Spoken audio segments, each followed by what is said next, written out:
Hello বন্ধুরা, সবাই কেমন আছো? আমার জন্মদিনের দিনে আমরা সবাই ফ্যামিলি মিলে এত আনন্দ করলাম, ভিডিওটা না দেখলে বুঝতে পারবে না। তো আমার জন্মদিনে সুন্দর একটা ব্ল্যাক কালারের প্লাজো পরে রেডি হয়ে গেলাম।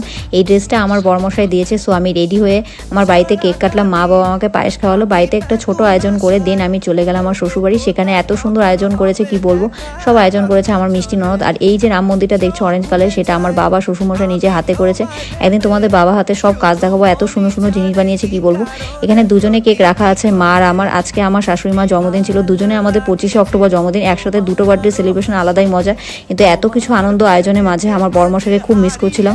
ওর অফিসের কাজের জন্য আসতে পারেনি, ও থাকলে আনন্দটা আরও বেশি হতো।